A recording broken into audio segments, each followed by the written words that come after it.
میں ہوں نازیہ کنول۔ اہم خبریں آپ نے جانی، تفصیلات میں سب سے پہلے آپ کو بتائیں وزیر اعظم محمد شہباز شریف نے کہا ہے کہ نوجوان پاکستان کا مستقبل ہیں۔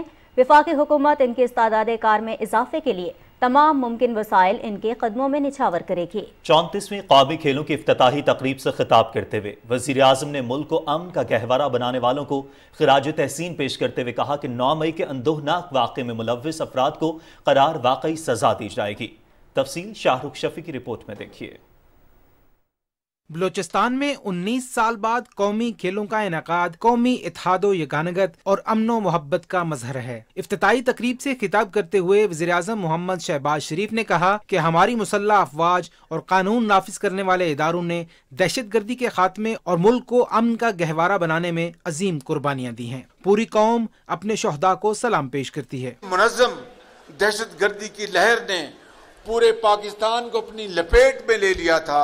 افواج پاکستان نے، لا انفورسنگ ایجنسیز نے مل کر یہ فیصلہ کیا کہ ہم نے اس دہشت گردی کا قلع کما کرنا ہے۔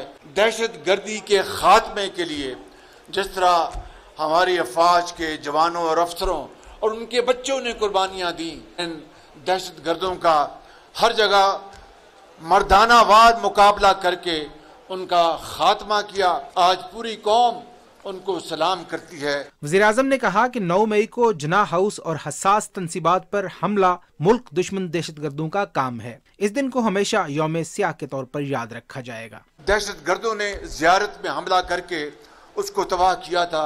اس طرح 9 مئی کو لاہور میں قائد اعظم کے گھر کو راکھ بنا دیا گیا۔ پشاور میں ریڈیو پاکستان کو جلا دیا گیا۔ GHQ راولپنڈی میں حملہ آور ہوئے۔ دشمن 75 سال میں وہ کام نہ کر سکا جو 9 مئی کو ایک دلخراش واقعے کے ذریعے پورے پاکستان میں ہوا۔ یہ کوئی پاکستانی یہ کام نہیں کر سکتا، یہ دہشت گرد اور پاکستان دشمن یہ اس کا کام ہے۔ آئین اور قانون کے مطابق ان کو قرار واقعی سزا دی جائے گی۔ وزیر اعظم نے قومی کھیلوں کے منتظمین کو بہترین انتظامات پر مبارکباد پیش کرتے ہوئے کہا کہ پاکستانی نوجوان کھیل کے میدان میں دنیا بھر میں پاکستان کا نام روشن کر رہے ہیں۔ وفاقی حکومت ان کی صلاحیتوں کو نکھارنے کے لیے تمام ممکن وسائل فراہم کر رہی ہے۔ پاکستانی قوم کے یہ نوجوان، ان میں بے پناہ صلاحیت ہے، بے پناہ پوٹینشل ہے۔ میں آپ سے وعدہ کرتا ہوں کہ انشاءاللہ جتنی بھی میری ہمت ہے اور وسائل ہیں وہ میں آپ کے قدموں میں نچھاور کروں گا کہ آپ ہی پاکستان کے مستقبل ہیں۔ اس سے قبل وزیر اعظم محمد شہباز شریف نے کوئٹہ کے ایوب اسٹیڈیم میں 34ویں نیشنل گیمز کا باقاعدہ آغاز کا اعلان کیا۔ 34ویں قومی کھیلوں میں 32 کھیل شامل ہیں جن میں 6000 سے زائد کھلاڑی حصہ لے رہے ہیں۔ Pakistan army, air force, navy, وابڈا سمیت ملک بھر سے مختلف ٹیمیں قومی کھیلوں میں حصہ لے رہی ہیں۔ کھیلوں کو 2 مرحلوں میں تقسیم کیا گیا ہے۔ پہلے مرحلے میں 14 کھیلوں کا انعقاد ہوا جبکہ دوسرے مرحلے میں باقی کھیلوں کا انعقاد ہوگا۔ قومی و عالمی سطح پر اعزازات حاصل کرنے والے کھلاڑی ان کھیلوں میں حصہ لے رہے ہیں۔ شاہ رخ شفیع، پاکستان ٹیلی ویژن نیوز۔ ناظرین، وزیر اعظم محمد شہباز شریف سے گورنر بلوچستان ملک عبدالولی کاکڑ نے گورنر ہاؤس کوئٹہ میں ملاقات کی۔ گورنر بلوچستان نے وزیر اعظم کو صوبے میں جاری ترقیاتی منصوبوں اور امن و امان کی صورتحال کے حوالے سے تفصیلی طور پر آگاہ کیا۔ گورنر بلوچستان نے وزیر اعظم محمد شہباز شریف کی جانب سے بلوچستان کی ترقی میں خصوصی دلچسپی لینے پر خراج تحسین پیش کیا۔ وزیر اعظم محمد شہباز شریف نے کہا ہے کہ بلوچستان کی ترقی و خوشحالی حکومت کی اولین ترجیح ہے۔ حکومت کی جانب سے سیلاب کے دوران بلوچستان کے عوام کو ترجیحی بنیادوں پر امداد اور بحالی یقینی بنائی گئی۔ بلوچستان سے مسلم لیگ نون کی قیادت سے گفتگو میں وزیر اعظم نے کہا کہ حکومت بلوچستان عوام کی محرومیوں کو دور کرنے کے لیے شبانہ روز محنت کر رہی ہے۔ صوبے کی باصلاحیت افرادی قوت کو یکساں ترقی کے مواقع، روزگار کے مواقع فراہم کریں گے۔ ملاقات میں صوبے کی سیاسی صورتحال اور پارٹی کے امور پر گفتگو کی گئی۔ وزیر اعظم محمد شہباز شریف نے مسلم لیگ نون کے قائد محمد نواز شریف کی طرف سے پارٹی رہنماؤں کو سلام اور مریم نواز، حمیدہ شہباز اور پارٹی کی سینئر قیادت کی طرف سے نیک تمناؤں کا اظہار بھی کیا۔ آزاد جموں کشمیر قانون ساز اسمبلی اور کونسل کے مشترکہ اجلاس میں اظہار خیال کرتے ہوئے وزیر خارجہ بلاول بھٹو زرداری نے کہا کہ مقبوضہ کشمیر میں 5 اگست کے یک طرفہ اقدامات کو مسترد کرتے ہیں۔ انہوں نے کہا کہ جنوبی ایشیا میں پائیدار امن کے لیے مسئلہ کشمیر کا حل ناگزیر ہے، لیکن بھارت سلامتی کونسل کی قراردادوں کی کھلی خلاف ورزیاں کر رہا ہے۔ وزیر خارجہ نے کہا کہ پاکستانی عوام مقبوضہ کشمیر کے عوام کے ساتھ تھے، ساتھ ہیں اور ہمیشہ ان کے ساتھ ہی رہیں گے۔ آزاد جموں کشمیر قانون ساز اسمبلی اور کونسل کے مشترکہ اجلاس میں وزیر خارجہ بلاول بھٹو زرداری نے اظہار خیال کیا اور انہوں نے کہا کہ مقبوضہ کشمیر میں 5 اگست کے یک طرفہ اقدامات کو مسترد کرتے ہیں۔ مزید انہوں نے کہا کہ جنوبی ایشیا میں پائیدار امن کے لیے مسئلہ کشمیر کا حل ناگزیر ہے، لیکن بھارت سلامتی کونسل کی قراردادوں کی کھلی خلاف ورزیاں کر رہا ہے۔ وزیر خارجہ بلاول بھٹو زرداری کی جانب سے آزاد جموں کشمیر قانون ساز اسمبلی اور کونسل کے مشترکہ اجلاس میں اظہار خیال کرتے ہوئے انہوں نے کہا کہ پاکستانی عوام مقبوضہ کشمیر کے عوام کے ساتھ تھے، ساتھ ہیں اور ہمیشہ ساتھ رہیں گے۔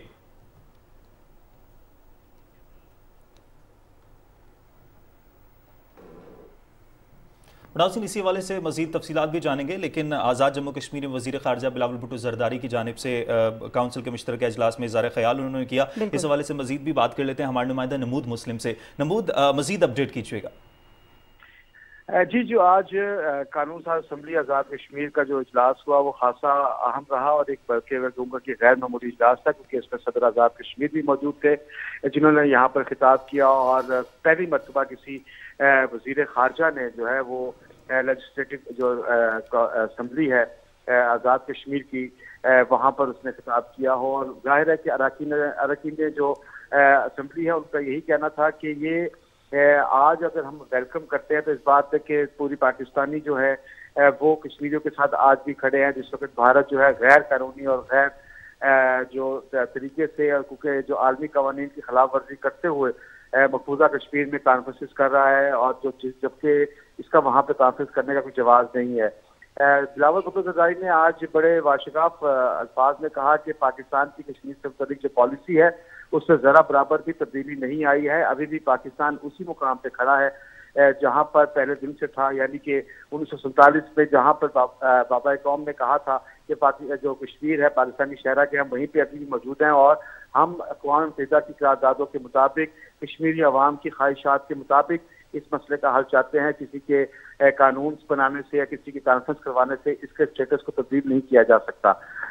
دوسری اہم چیز یہ کہ جو تقریباً تمام سیاسی جماعتیں جو تھی وہ یہاں پر موجود تھی، ان تمام سیاسی جماعتوں نے اس بات کا یہ بات کہی کہ کیونکہ ظاہر ہے کہ ہمارے آپس میں اختلافات ہو سکتے ہیں لیکن کشمیر کے معاملے پوری قوم ایک ہے۔ آج جو بلاول بھٹو زرداری جو خطاب کیا اس میں خاص طور پر جو انسانی حقوق کی پامالیاں ہیں مقبوضہ کشمیر میں، اور خاص طور پہ جو ایک اقوام متحدہ کی رپورٹ جاری ہوئی ہے اس میں انسانی حقوق کی خلاف ورزیاں جس کو ایس سی او کے حوالے سے بھی جو انہوں نے کہا کہ وہاں پہ گئے تو وہاں پہ بھی ہم نے ان سے بات کی تھی، تو یہ آج کا اجلاس جو میں کہوں گا کہ خاص طور پہ کافی اہم اور بڑا ایک خاص اہمیت کا حامل رہا۔ بہت اہمیت کا حامل یہ اجلاس ہے، اور بلا شبہ وزیر خارجہ کا جو اس وقت دورہ ہے آزاد کشمیر کا وہ بھی انتہائی اہمیت کا حامل ہے، کیونکہ بھارت ایک مرتبہ پھر سے دنیا کو یہ دکھانے کی کوشش کر رہا ہے کہ مقبوضہ کشمیر میں جو صورتحال ہے وہ بالکل نارمل ہے، اور G20 اجلاس کا انعقاد وہاں پر کاشف اسی لیے بھارت نے کیا ہے، بار بار اپنے جو ہتھ کنڈے ہیں انہی کے سلسلے کی ایک یہ کڑی ہے کہ وہ یہ دکھانا چاہتا ہے کہ یہاں پر کوئی مسئلہ نہیں ہے، کوئی پریشانی نہیں ہے، لیکن بھارت کو ایک بڑا دھچکا بھی لگا ہے۔ غیر قانونی طور پر بھارت کے زیر قبضہ جموں کشمیر میں آج شروع ہونے والا جو G20 کا اجلاس ہے، اس حوالے سے مودی حکومت کو مزید پریشانی کا سامنا کرنا پڑ رہا ہے، کیونکہ بھارتی میڈیا کے مطابق حکومت نے یہ اعلان کیا ہے کہ چین کے بعد ترکی، سعودی عرب اور مصر نے بھی اجلاس میں شرکت کی ابھی تک تصدیق نہیں کی، جس سے یہ ظاہر ہوتا ہے کہ وہ بھی شریک نہیں ہوں گے۔ لیکن بعض اطلاعات کے مطابق انڈونیشیا بھی اجلاس میں شرکت نہیں کر رہا۔ چین نے موقف اختیار کیا تھا کہ وہ متنازع علاقے میں کسی بھی قسم کے گروپ 20 اجلاسوں کے انعقاد کا سختی سے مخالف ہے اور ایسے اجلاسوں میں شرکت نہیں کرے گا۔